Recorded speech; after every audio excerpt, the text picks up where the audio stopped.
নমস্কার, হরে কৃষ্ণ, রাধে রাধে। আমি সঞ্জীব দাস। আজকের বিষয় হলো যে ভাইফোঁটা কেন করা হয়। সাধারণত বেশিরভাগ বাঙালি ভাবে যে রাখি বন্ধনের মতো ভাইফোঁটা হলো ভাই বোনের দাদার মধ্যে একটা ভালোবাসার প্রতীক। সাধারণত বাঙালিরা ভাবে এই যে ভাইফোঁটার দিন বোন দাদাকে ফোঁটা দেবে, ভাইকে ফোঁটা দেবে, বোন মিষ্টি খাওয়াবে দাদা বা ভাইকে এবং দাদা তাদেরকে উপহার দেবে। এই ধারণা সবার মধ্যেই আছে, কিন্তু এর পেছনে যে আমাদের অনেক বড় একটা লীলা কাহিনী আছে সেটা বেশিরভাগই জানে না কেউ। তো তারই আজকে আমাদের সনাতন ধর্মের পুরানো ঐতিহ্য সব তুলে ধরার চেষ্টা করছি। সাধারণত ভাইফোঁটা পালিত হয় কার্তিক মাসের শুক্লপক্ষের দ্বিতীয়া তিথিতে। প্রতি বছর এই কার্তিক মাসেই কালী পুজোর দীপাবলি কালী পুজো হওয়ার দুদিন পরে ভাইফোঁটা পড়ে। এই বছর কার্তিক মাসে পড়েছে বাংলা 5ই কার্তিক, ইংরেজি 23শে নভেম্বর দুপুর 1:13 থেকে 3:28 পর্যন্ত। ভাইফোঁটাটা কি শুধু আমাদের ওয়েস্ট বেঙ্গলেই পালিত হয় না আর অন্য কোথাও পালিত হয়? হ্যাঁ, আরও অনেক জায়গায় পালিত হয়, যেমন বাংলাদেশ, নেপাল, বিহার, উত্তরপ্রদেশ, মহারাষ্ট্র, গোয়া, এইসব জায়গায়ও পালিত হয়। এটা বাংলাদেশে আমাদের পরম্পরা অনুযায়ী পালিত হয় এবং উত্তরপ্রদেশ, মধ্যপ্রদেশ, বিহারে এটা ভাই দুজ নামে পরিচিত। মহারাষ্ট্রে, গোয়াতে এটা ভাউ বীজ নামে পরিচিত, যা মারাঠা পরিবারের ফ্যামিলিতে এটা পালিত হয়, যা দাদা বোনকে আরতি করে। এবং নেপালে এটা ভাই টিকা নামে পরিচিত, যা সবথেকে নেপালে বড় উৎসব হিসেবে পালিত হয়। নেপালে বোন দাদাকে 7টি রং দিয়ে কপালে টিকা দেয়। তাই হাতে 5টা মিনিট সময় নিয়ে এই ভাইফোঁটাটা কেন করা হয়, এর সঠিক তথ্যটা আপনারা জানেন, সঠিক কীভাবে ফোঁটাটা পালন করতে হয়, এর গুরুত্বটা কি, মহত্বটা কি। তো প্রাচীন পুরাণ অনুযায়ী ভাইফোঁটা দুটি দিক আছে, একটা হচ্ছে যম যমুনা লীলা কাহিনী, আর একটি হলো কৃষ্ণ এবং সুভদ্রার কাহিনী। তো আজকে যেটা আলোচনা করব যম যমুনার লীলা কাহিনী।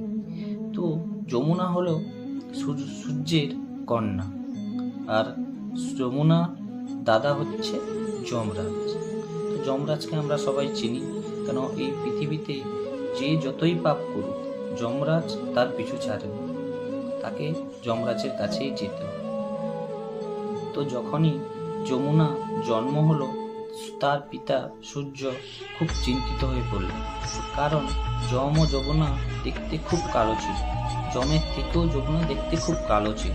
তো এই জন্য সূর্য যমুনার পিতা সে খুব চিন্তিত হতে থাকে যে কে বিয়ে করবে, কাকে বিয়ে দেব। তখন সে যমুনাকে জিজ্ঞেস করলো যে তোমাকে বিয়ে দেব কেমন কিভাবে। তখন যমুনা বলল, পিতা, আমার জন্য আপনাকে ছেলে দেখতে হবে না, আমি আমার স্বামী নিজে খুঁজে নেব। তো পিতা তখন তাকে জিজ্ঞেস করলেন, তুমি কাকে বিয়ে করতে চাও, তুমি কাকে পছন্দ করো?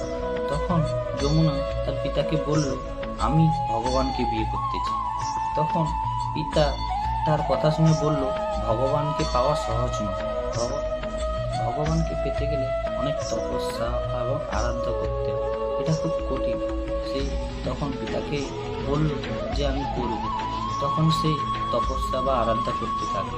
তারপর ভগবান মৎস্যরূপে জন্মগ্রহণ করলেন, কূর্মরূপে জন্মগ্রহণ করলেন, নরসিংহরূপে জন্মগ্রহণ করলেন, কিন্তু এইগুলোকে তো আর বিয়ে করা যায় না।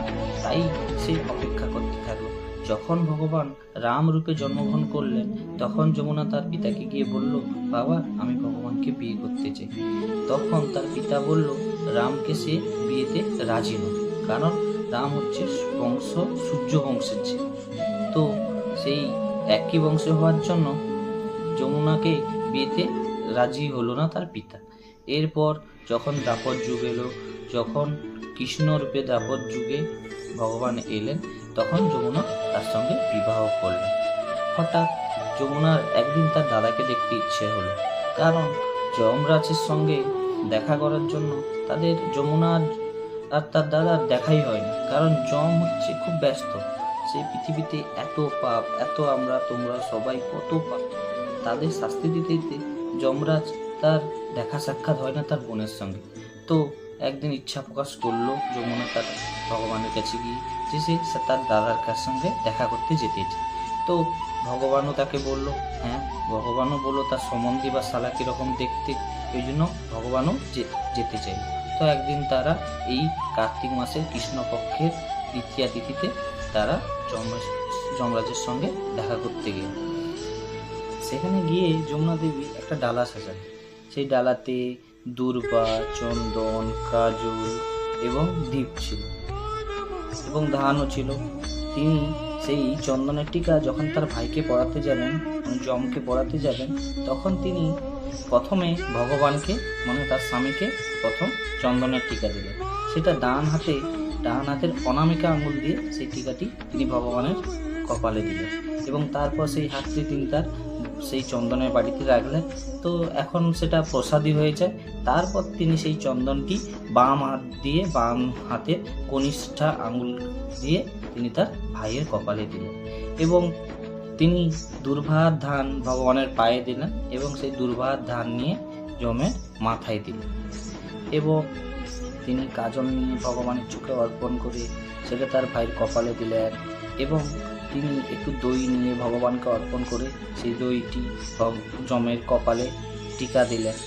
এরকম অনেক দ্রব্যাদি দিয়ে তার ভাইকে ফোঁটা দিলেন এবং ভাইফোঁটা পালন করলেন। এবার যমুনা দেবী যখন তার ভাই বাড়ি গিয়েছিল, অনেক মিষ্টি দ্রব্য নিয়ে গিয়েছিল এবং সেখানে গিয়ে অনেক রান্না বান্না করেছিল। সেগুলি ভগবানকে যমুনা দেবী অর্পণ করার পর তার ভাইকে সেগুলো খেতে দিল। তো এতে যমরাজ এতে খুবই আনন্দিত হয়ে পড়লেন এবং তাই ভাইফোঁটার দিন ভাইকে বা দাদাকে কোনো কিছু খেতে দেওয়ার আগে ভগবানের কাছে অর্পণ করে তা ভাই বা দাদাকে খেতে দেওয়া হয়। আর ভাইফোঁটার দিন সাধারণত সবার বাড়িতে মাছ, মাংস এইগুলো রান্না, কিন্তু এটা তো খাওয়া উচিত নয়, কারণ ভগবান তো আর আমিষ খান না, ভগবান নিরামিষ খান।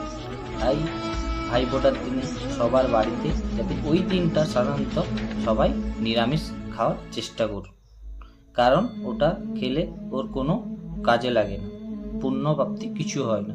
কারণ একটি বোন যখন একটি দাদাকে বা ভাইকে ফোঁটা দেয়, তার দীর্ঘায়ু, তার কর্মজীবন ভালো, এর জন্য শুভকামনার জন্য সবাই ফোঁটা দেয়। কিন্তু আপনারা যদি বাড়িতে মাছ, মাংস খান তাহলে এর কিছু হয় না। তাই সবাইকে জানাচ্ছি, সবাই যাতে নিয়ম নিষ্ঠা পালন করে ভগবানকে আগে অর্পণ করে তারপরে ভাইকে ফোঁটা দেবেন। তাই যম অত্যন্ত খুশি হয়ে তিনি তার বোনকে বর দিতে ইচ্ছা প্রকাশ করলেন এবং তিনি বললেন তার বোন যদি যা চাইবে তিনি যমরাজ তাকে তাই বল। তো ওই দিন যমুনা তার দাদা যমকে বললেন, কার্তিক মাসের শুক্লপক্ষের তৃতীয়া তিথিতে এই দিন যে বোন তার ভাই বা দাদাকে ফোঁটা দেবে তার বাড়িতে যেন যম কোনোদিন না যায়, যমের দুয়ারে যেন কাঁটা পড়ে থাকে, এই জন্য এই দিনটি পালন করা হয়। এটা প্রথম একটি আমাদের পুরাণ অনুযায়ী প্রথম কাহিনী। এর আরও একটি কাহিনী আছে, তো সেটা জানার জন্য আপনারা ভিডিওটি লাইক, সাবস্ক্রাইব এবং শেয়ার করুন। আপনাদের ছোট্ট লাইক বা শেয়ার, সাবস্ক্রাইব আমাকে অনেক মোটিভেট করবে নতুন কিছু ভিডিও করার জন্য, আরও পৌরাণিক আমাদের ওয়েস্ট বেঙ্গলের কালচার এইসব নিয়ে ভিডিও বানানোর জন্য অনেক প্রেরণা দেবে। আপনারা প্লিজ একটু সাবস্ক্রাইব করে চ্যানেলটির পাশে থাকুন, একটু সাপোর্ট দিন। আরও অনেক পৌরাণিক কাহিনী নিয়ে আমি আরও ভিডিও বানাবো। শুভ ভাতৃদ্বিতীয়া, সবার দিনটি ভালো যাবে।